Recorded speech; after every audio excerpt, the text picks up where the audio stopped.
Hi everyone, this is Caly. Thanks so much for being here today. I'm so excited to share today's Syberia Designs release, and I'm using a few products from that release to share my festive tree today.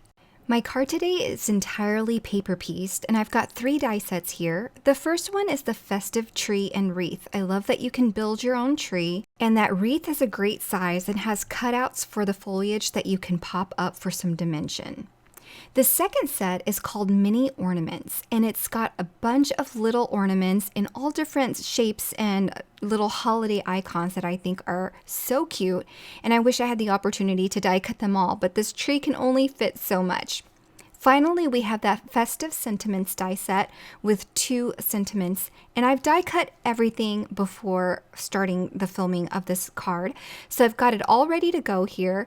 Some of it I die cut in colored cardstock to make things a little bit easier, and then some of it I die cut in white to color with Copics because I thought that would be easier than choosing a bunch of different colored cardstocks, as well as different colors of ink to color the smaller items. Okay, so as you can see, I die cut all of the tree parts in light green cardstock and ink blended with a darker green at the top of each of those pieces. Then for the tree trunk, I die cut it with craft cardstock and ink blended with a darker brown. Now moving on to the smaller tiny ornaments, like I said, I'm going to be coloring them with Copic markers because I found that that would be easier than cutting them out from several different cardstock colors and then having to ink blend them as well because I require shading. I know that I make it harder on myself and I don't have to ink blend after die cutting with colored cardstock, but I'm all about adding dimension and interest. So here we are with this method, and I'm able to use all the colors to make this tree more colorful. I've used some purples and pinks and as well as teal for all the little ornaments, and now I'm working on some little poinsettia leaves. I'm just going to flick some darker marker colors here on the little green leaves that I've die cut with green cardstock, and that's it for all the coloring that I have to do to put my card together. I've got these little swirly garland, and I've die cut it with some glitter white cardstock. You can't tell from the video, but it is glittery and shimmery. And so now I just need to piece all my ornaments together. So I'm adding the candy cane layers on top and holding it down with an acrylic block as I put all the tiny little ornaments together. So I've got 3 candy canes, and here we have 4 little ornaments. I decided to keep it simple and not do the deer head or the star or the little gingerbread man.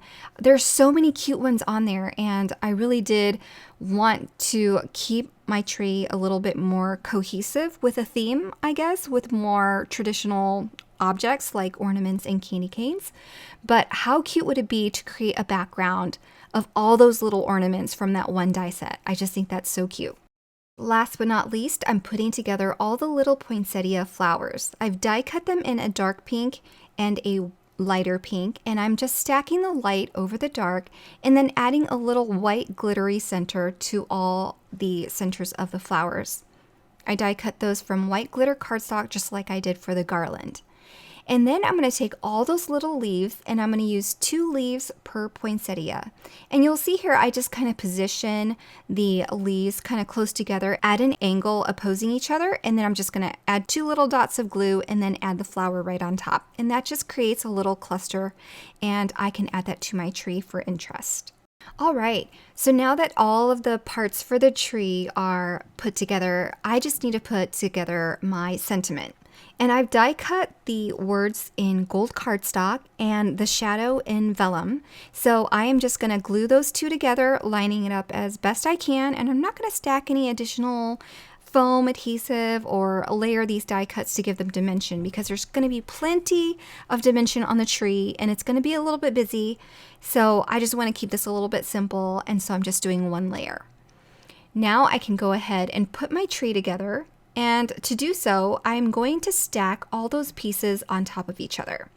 And I found that it was the easiest to stack from the bottom of the tree up. And so I'm going to do the bottom layer first with the second bottom layer, and then I'll add my tree trunk and then work my way up. And I've got that piece of cardstock there because I want to make sure that I don't stack it so high that it is taller than an A2 size card. I hope that makes sense. What I also love about this tree is that You can probably make a tree that's really tall and slender by spacing them out even more and making an A7 size card or a 5x7 card. So it's super fun to be able to change the size of this card based on how you stack this tree. I did leave a little bit of room for the star at the top because I remembered I die cut that in gold cardstock as well.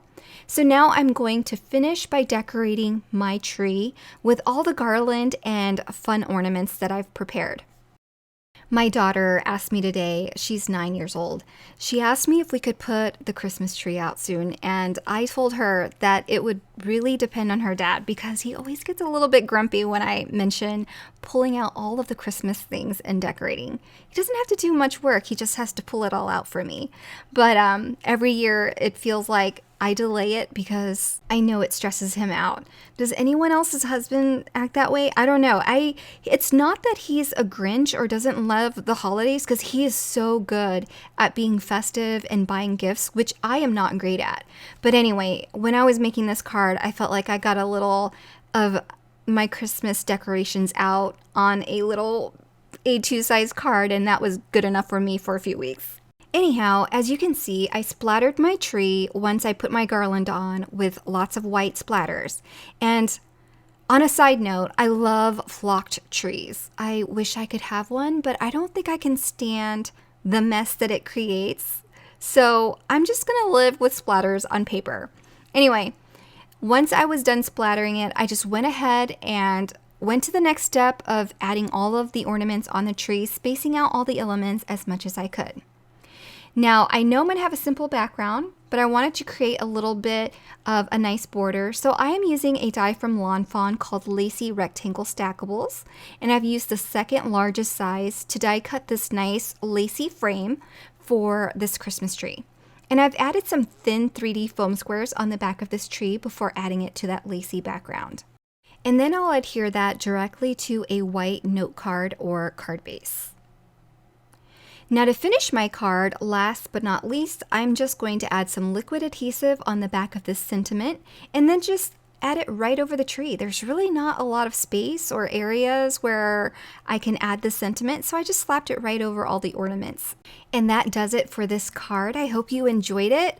I really loved putting all of these ornaments together and hope I'll get a chance to play with all the other little cute elements on these die sets. If you're interested in the products that I used for this card, be sure to check out the links below. I'll link them there as well as on the coordinating blog post, and be sure to check out the Syberia release for November 2025. Thanks so much for watching and have a great day, everyone. Bye!